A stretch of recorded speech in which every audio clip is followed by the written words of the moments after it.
मुझे ये बताइए, तहरीक इंसाफ की पार्लिमानी पार्टी ने अब रिजर्व सीट से मुतल्लिक फैसले के बाद वफादारी तब्दील होने के खदशे के पेश नज़र अब ये फैसला कर लिया है कि असेंबली से एक बार फिर वफादारी और लॉयल्टी का हल्फ लिया जाएगा।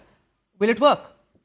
देखिए, इस वक्त ये जो पांच इंतहाई सीनियर और इंतहाई कमिटेड और इतनी, यानी एक साल से ज़्यादा, बल्कि 2-2 साल हो गए हैं, बात को 1.5 साल हो गया है, जेल में बैठे लोगों ने जो बात प्रेस रिलीज़ में कही है ना, इनकी पार्टी के 95% लोग इस बात पे ऊपर हैं और वो ये बात अपनी निजी महफिलों में करते हैं कि खान साहब जिस रास्ते पे और जिस पॉलिसी को लेके आगे बढ़ रहे हैं, ये पार्टी के लिए भी गलत है, मुल्क के लिए भी गलत है। और मैं आपको ये कह दूं, उनमें से अक्सरियत जो है वो खान साहब अगर इसी रास्ते पे रहे तो वो इनका साथ छोड़ देगी। नहीं, यानी कि अब ये आपका एनालिसिस है, खबर है, क्योंकि ये तो फॉरवर्ड ब्लॉक है ना, सीधा सीधा फॉरवर्ड ब्लॉक बनेगा। देखिए, ये फॉरवर्ड ब्लॉक वो बनाएंगे, हम तो नहीं बनाएंगे। मैंने तो नहीं कहा सर। अब इसका भी इल्ज़ाम आप बनने से पहले हमारे जुम्मे ना लगा दें। आप इतने डिफेंसिव क्यों हो रहे हैं अगर सर? बनेगा तो फिर वो ही बना रहे हैं कि आप बना रहे हैं। आपको बनाने की जरूरत ही नहीं है सर। इतना बेहतरीन हाइब्रिड निज़ाम है, आपके वजीर दिफा कह रहे हैं हाइब्रिड निज़ाम बेहतरीन चल रहा है। ख्वाजा आसिफ साहब कह रहे हैं वो आईनी हो या ना हो मगर चल रहा बेहतरीन है। वैसे एक वजीर को ऐसा बयान जेब देता है राना साहब? नहीं, वो लफ्ज़ जो है ना, देखें, बाज़ अल्फाज होते हैं तो वो अपने मानी के बरक्स जो है वो थोड़ा सा जो है ना वो यानी मायूब से जो है वो मानी इख्तियार किए होते हैं। ये हाइब्रिड का जो लफ्ज़ है ना, ये थोड़ा सा ठीक नहीं है, या इसकी अब अंडरस्टैंडिंग जो है वो ठीक नहीं है। समझा दीजिए सर। उनका मेरी नज़र में उनकी बात से मुराद ये थी कि इस वक्त अस्करी और पॉलिटिकल लीडरशिप जो है वो मुल्क को इकॉनमी के बहरान से निकालने और मुल्क के दिफा में जो है वो जिस तरह से कमिटेड है और जिस तरह से सेल्फलेसली जो है वो अपनी जिम्मेदारियों को पूरा करने के लिए स्ट्रगल कर रही है, ये बहुत ही अच्छा तरीका है और ये ऐसे ही होना चाहिए, ऐसे ही इसे जारी रहना चाहिए। और मैं समझता हूँ कि ये एक बड़ा ही मुक़द्दस और बड़ा ही इस मुल्क के बेहतरीन मफाद में जो है वो ये सारा हो रहा है। तो इस कोशिश के लिए कि एक अच्छा लफ्ज़ जिसके मानी और जिससे लोग जो मुराद लेते हों वो भी एक अच्छी चीज़ हो, वो लफ्ज़ इसके लिए इस्तेमाल होना चाहिए। ये सूरत हाल जो है या ये कमिटमेंट जो है, ये हाइब्रिड का लफ्ज़ जो है ना वो इसके लिए मुनासिब नहीं है। वो सर वैसे अगर आप बुरा ना मनाए, मसला लफ्ज हाइब्रिड से नहीं है, किसी को मसला हाइब्रिड के लफ्ज से तो है ही नहीं सर। सवाल तो मैं कर रही थी कि एक मुल्क का वजीर दिफा खुद कैसे कह सकता है कि वैसे आईनी तो नहीं है बट चल रहा बेहतरीन है। मसला तो इस गैर आईनी के एतराफ से है ना। बिल्कुल आईनी है ये, नहीं ये 100% आईनी है। अच्छा, आप मुझे बताएं ना, आइन में कहाँ लिखा है कि सर ख्वाजा अस्करी साहब से पूछें। जो क़यादत है उसका जो है वो मुंह जो है वो शुमाल की तरफ हो और जो पॉलिटिकल गवर्नमेंट है उसका जो है वो मगरब की तरफ हो। कहीं नहीं लिखा। तो ये कैसे गैर आइनी हो सकता है? ये ऐन आइन का तकाजा ही ये है।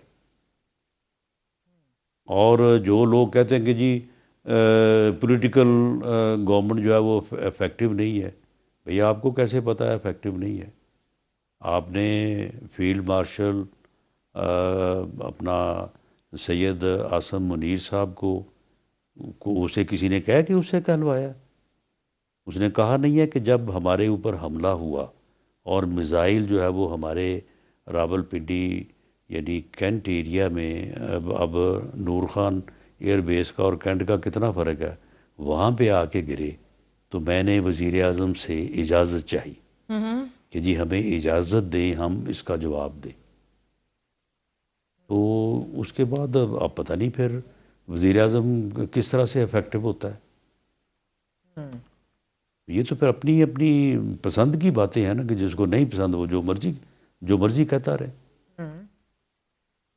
मैं कैबिनेट का हिस्सा हूँ, मैंने कभी नहीं देखा कि अस्करी क़यादत जो है वो अपनी मर्ज़ी जो है वो थोप रही हो, बल्कि हमेशा उन्होंने अपनी जिन मामलात में भी उनकी राय जो है वो रेलेवेंट होती है, हमेशा मैंने देखा है वो अपनी राय देते हैं।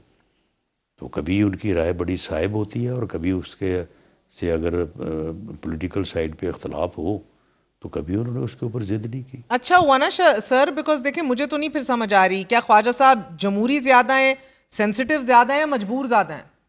नहीं, वो हाइब्रिड का लफ्ज़ जो है ना, वो ये मैं समझता हूँ कि ये इस वक्त जो पॉलिटिकल और अस्करी क़यादत जो मिल के मुल्क का जिस तरह से उन्होंने दिफा किया है, जिस तरह से उन्होंने जो है वो इकॉनमी को रिवाइव किया है, वो ये लफ्ज़ डिज़र्व नहीं करते वो।